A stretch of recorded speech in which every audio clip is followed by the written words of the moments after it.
šeit notiek štāba bataljona vingrinājums karavīriem, kas saucās Karavīru taka. Tad šajā vingramā dalību ņem Godsardzes rota un citu štāba bataljona apakšvienības.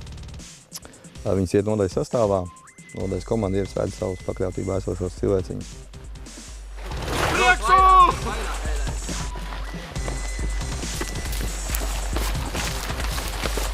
4, 8, 3, 8, 1, 1, 6.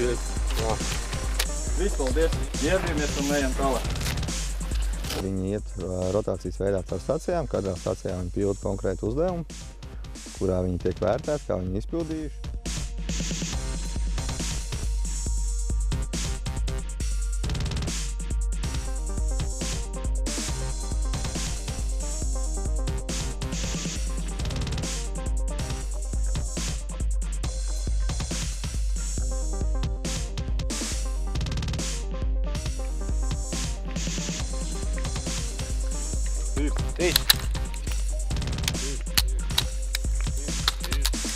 Lai sazinātos savā starpā, starp stacijām, jums ir pieejami 1.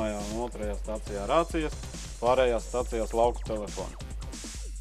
Līdz tumšās fāzes iestāšanās brīdim viņi cenšas pēc iespējas vairāk izpildīt šos uzdevumus.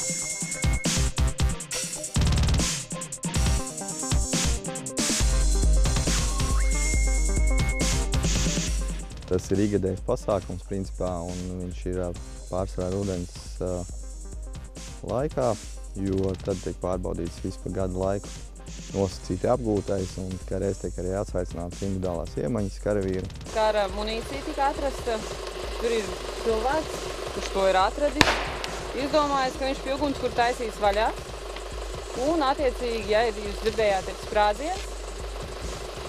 Visticamāk, ka viņam ir traumas, un jums ir viņam jāsniedz pirmā palīdzība. Tu paņem maisu un paņemsi roku, tu velc visu cimdus. Elpo. Kur, ka nav, nu kā nav. Silta.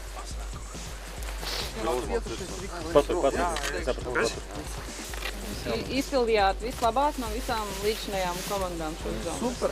Ātri, pārliecinoši un precīzi arī uz brūcēm fokusējāties.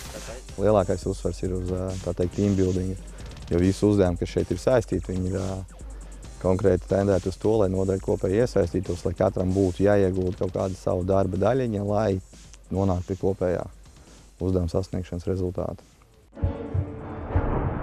Kas tu esi? Ko tu vari? Kas tu būsi rīt?